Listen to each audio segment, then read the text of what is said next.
All right, thanks for staying with us. We begin with news from the agri sector. The Ministry of Food and Agriculture is struggling to pay about 205 million cedis owed seed growers under the Planting for Food and Jobs program. The situation Joy Business understands has crippled the businesses of seed growers, resulting in an almost collapse of the operations. Joining me to discuss this is Bismarck Osunote, who is Programs Officer with the Peasant Farmers Association of Ghana. Good to have you this afternoon, Bismarck. What information are you picking up concerning the challenges faced by seed suppliers? Hello. Good afternoon. Can you kindly take your question again? Yes, I just wanted to understand the challenges faced by seed suppliers as you know it. Well, I think just like yourself, we are saddled with the news that they've shared that there's a growing debt that government owes them, and government is unable to pay their debt.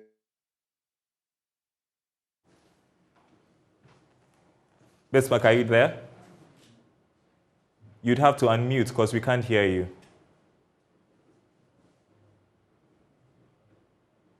We are struggling with the audio from Bismarck Osunote, who is Programs Officer of the Planting for the Peasant Farmers Association of Ghana, to the story that the government owes seed suppliers 205 million cedis. If you can hear me, Bismarck, you're making the point about what you know about the challenges faced by seed suppliers.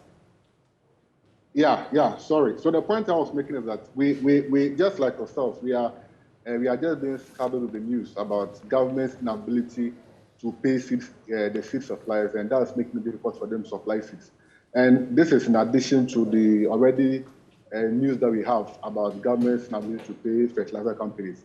And so we are now beginning to have issues of access to inputs, which has become a big problem for us. And it's unfortunate that the PFJ that promised so much will be having challenges at this particular time when issues of food security is quite difficult for us. And we also understand that the seed suppliers have threatened to stop supplying if the debt is not cleared. What are the implications for smallholder farmers if they go ahead to stop the supplies? Yeah, so in my last statement, I mentioned that it's like we are reversing the gains that we somehow made regarding the PFG. You know, one of the objectives of the PFG program was to enhance the use of certified seeds. And that's how come the seed suppliers were brought into the picture. And the idea was that they were going to produce this certified seed that farmers should be able to use. And so gradually we were encouraging our farmers to also begin to adopt this certified seeds. And I think farmers would agree that that makes some difference with regards to their yields. Now, the challenge is that when you are having a program that's supposed to have this support, and then farmers are getting used to it, and then it gets to a point there's a truncation of that particular supply, then you are creating a big problem for the farmers. Seed is the foundation of our farming. When you are farming and you have access to all inputs, but you don't have seeds, or you have low quality seeds, it becomes a big problem for you. So if the seed suppliers, whom for the past few years have been helping to provide quality seeds, are now threatening not to do that, what it means is that the farmers will now have to revert back to uncertified seeds or grains that normally used in the past. And those grains have not been helping with regards to its yield per acre and things like that. So it is not a pleasant situation at all, because now we are really struggling with fertilizer access and then having to struggle with access to seed. And mind you, the two of them go together to have good productivity. So I think it's a huge challenge to us. And mind you, if the supplies are not there, it means that farmers will be exposed to all manner of people who can sell any type of seeds. In fact, there are instances where people sell grains rather than seeds. And these things have very bad or low germination rates. And that has not been helping the farmer. At least with the seed supplies in the picture, when farmers have instances where the quality of seeds are not good, we know who to reference because we know most out from the picture, and that helps.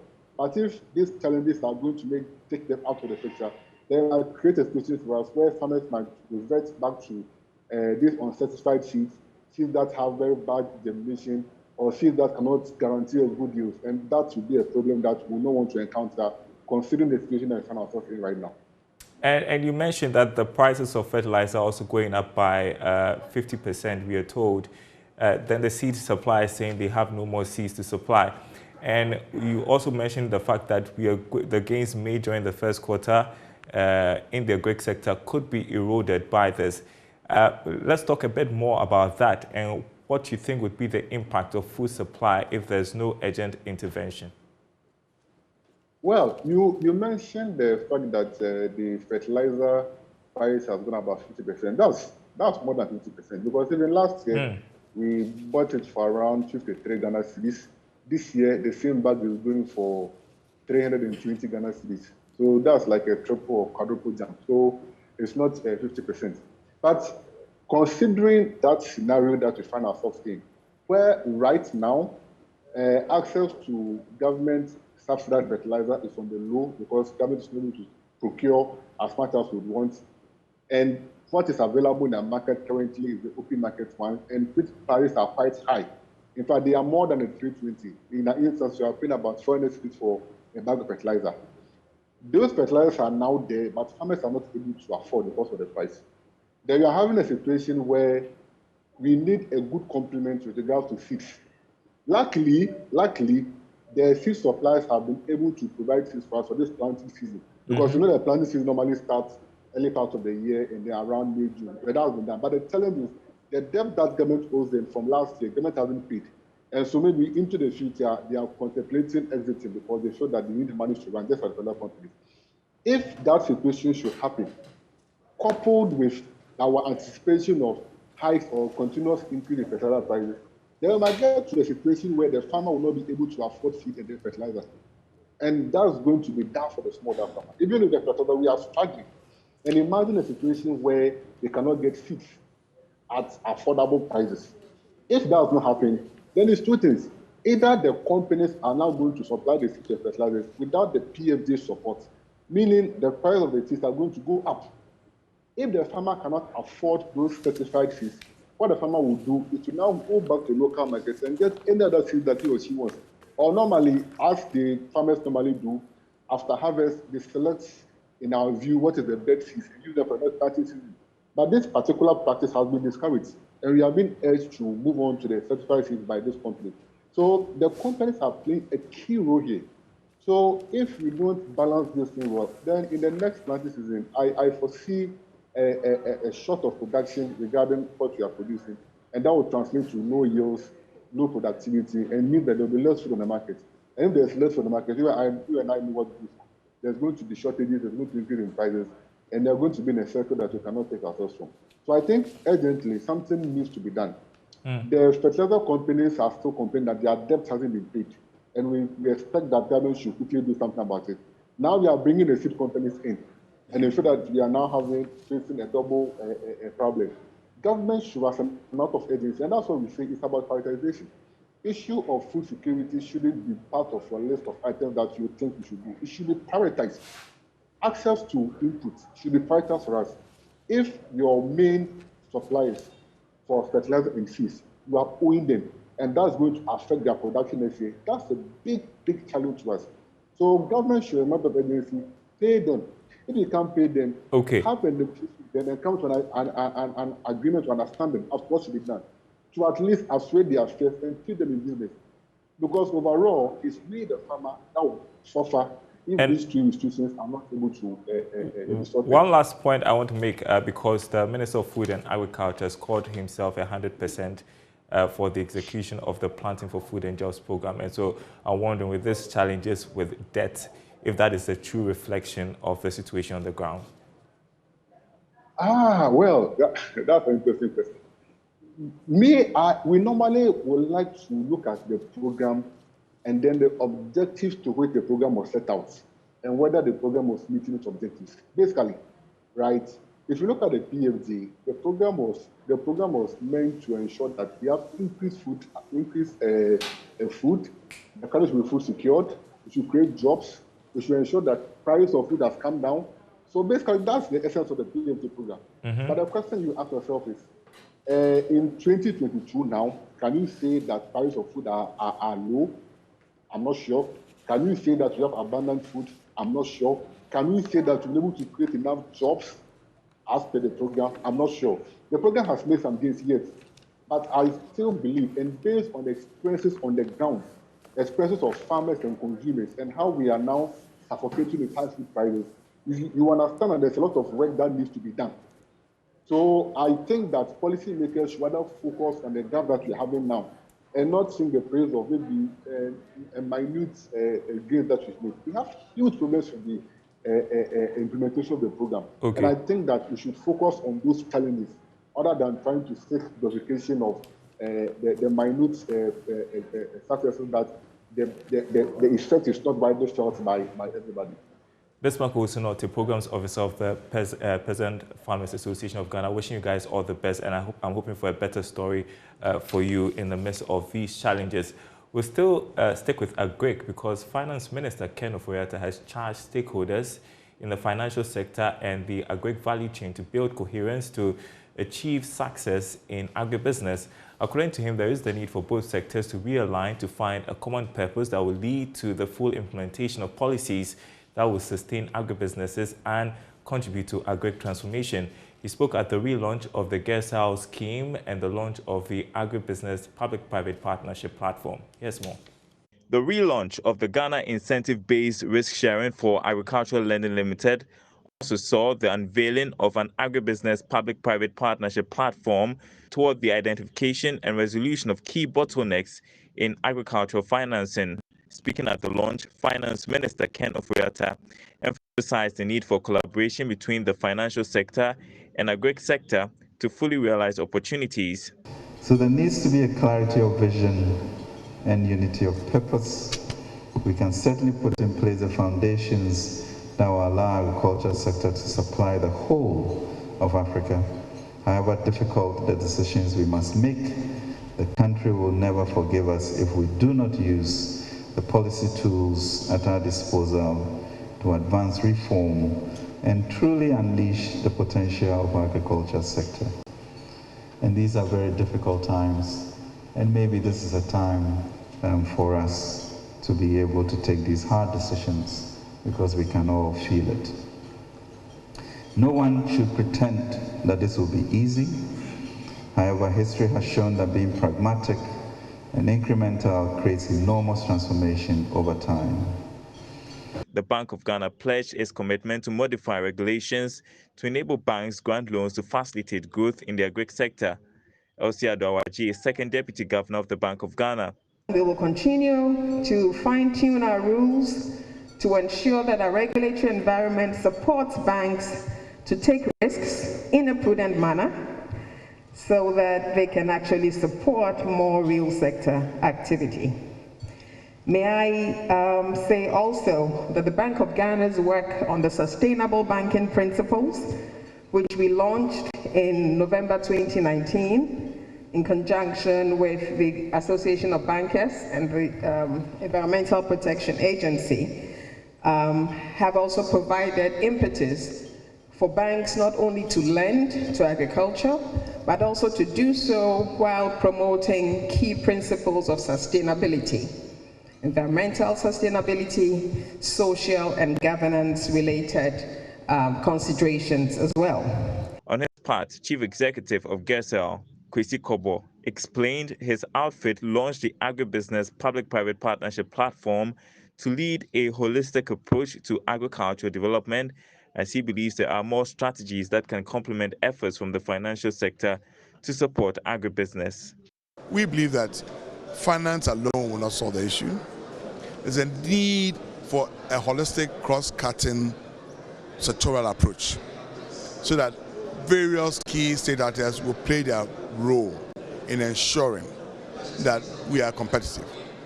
We sit in between the banks and agribusiness, but we believe that we are positioned to leverage on that relationship to bring in other state aspects like the ministries, the agencies, so that we have a holistic approach to agricultural development in this country and have what we call policy coherence, better collaboration, and better coordination. And we term the 3 C's, because currently there's no coordination. Collaboration is very weak, Now, the Bank of Ghana is pushing for comprehensive background checks on all banking staff. This follows a new report revealing that 53% of fraud cases in 2021 involved bank workers. The central bank is also making a strong case for improved salaries, especially for temporary staff in the sector, to check this. We know the Bank of Ghana has taken steps to strengthen its fraud monitoring activities and enforcement of required internal controls. But how effective has that been? Well, earlier I spoke with banking consultant Anoto Champong. I think very, very effective, especially with the internal controls, because now the Bank of Ghana, their inspection system ensures that the internal controls are very robust, and the more robust the internal control is, the less fraud cases that you come up with, because the system ensures that you set up. And so I think those monitoring systems are helping, and hopefully in the coming years, the figures will continue to go down. You did mention that although the figures have gone down, the quantum of amount involved have gone up, and that is expected because whilst transactions may have been in small figures previously, now they are in bigger figures, because if you take that inflation is running around 27%, then it means what you would have used 100 cedis to buy, now you need 127 cedis. And so we would expect that the values will also go up. Yeah. Banks are having to request that customers present details of their Ghana card, as we anticipate that from the 1st of July, it will be the mode of identification for banking transactions. Yeah. Whilst we talk about addressing fraud, how, if essentially, do you think this would also help in checking incidents of fraud? Well, initially, we hope that it will help, but just as we have said that in every system, there may be a bad nut. What we pray and hope that the Ghana card system becomes so robust that the incidence of fraud can be, fought off. And so far, that has succeeded. We haven't had fraudulent card issues as one would have thought or would have experienced in, say, passports and so on, because the system they have now is very robust. And so we pray and hope that it will continue. But whatever we do, they will also be on the lookout for the odd incident of an attempt to fraudulently acquire the card or produce the card. But the system we have now is very robust, and we hope that it will remain. And you have just a few more hours to get your Ghana card details to your bank if you haven't done so. As you just heard, the Ghana card is going to become the only form of ID for banking transactions beginning tomorrow. Well, let's turn to other news. Participants at the Attorney General Alliance Africa have stressed the need for African countries to tighten cybersecurity measures as nations open their borders for the implementation of the African Continental Free Trade Agreement. This, they say, is necessary to block transnational fraud in the banking sector, estimated to be around $1.4 trillion in 2018. There is more in the following report.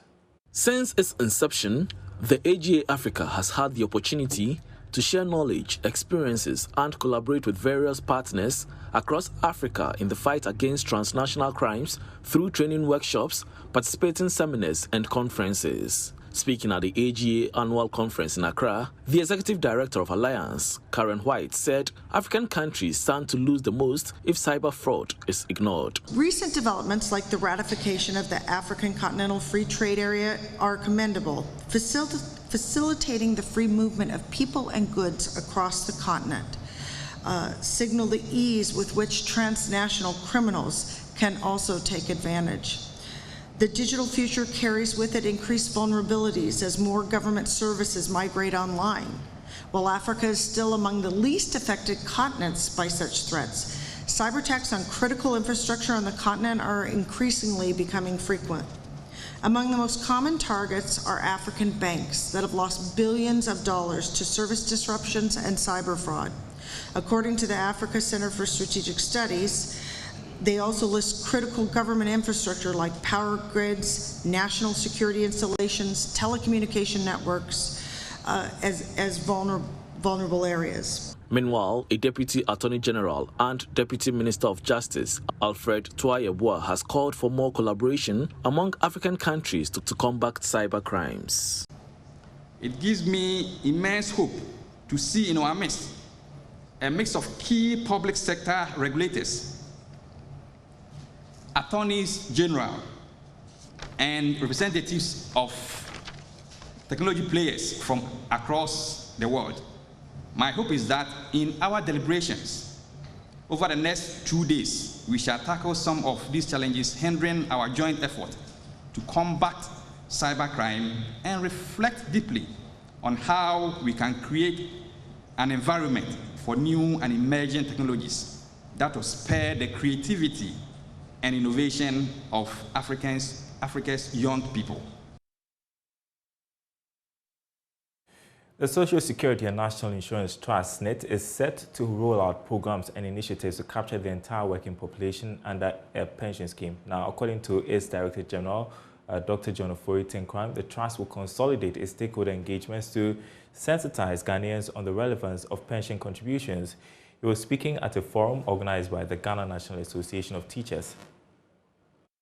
At the forum, Director General for the Social Security and National Insurance Trust, Dr. John Ofori-Tenkrime, said the campaign has become necessary because persons in some public and the informal sectors do not patronize the scheme. He maintained that the scheme will come up with new approach of reaching out to Ghanaians and deepening the relationship with various stakeholders.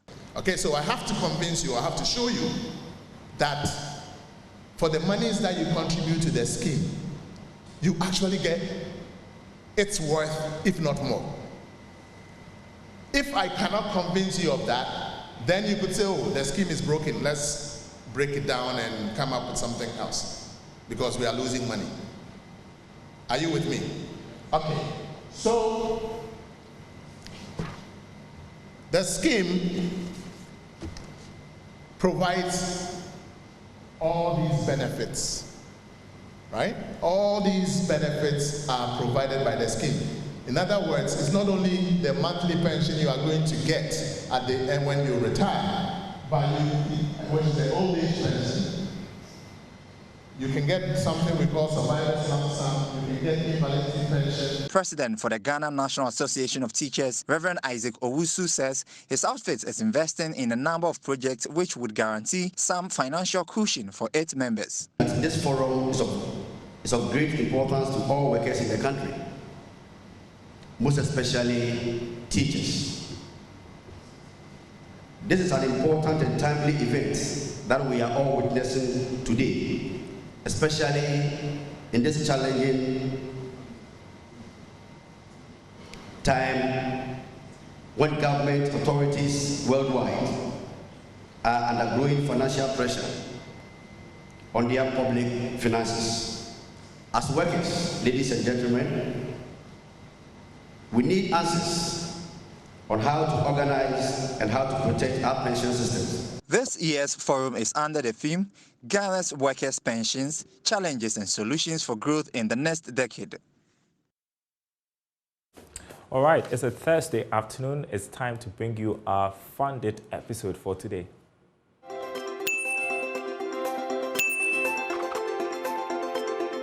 Hello guys, you are once again welcome to Fund It with me, Dr. Thelma from the Desert Youth Services and Consultancy.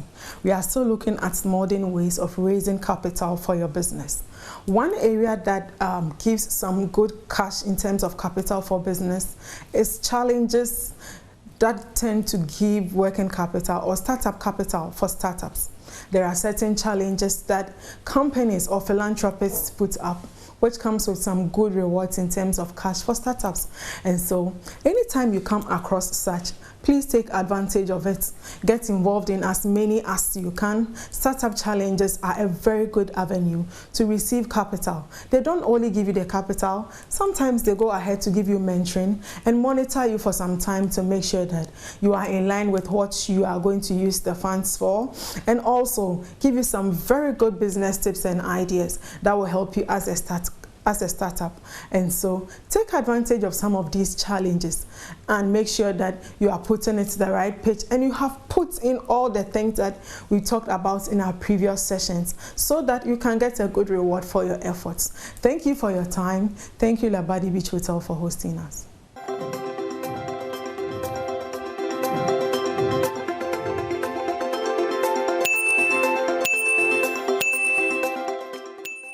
And that's today's Marketplace. More news on our website, myjoyonline.com/business. You get all the day's stories over there, myjoyonline.com/business. My name is Daryl. Thanks for watching. We'll be back same time tomorrow.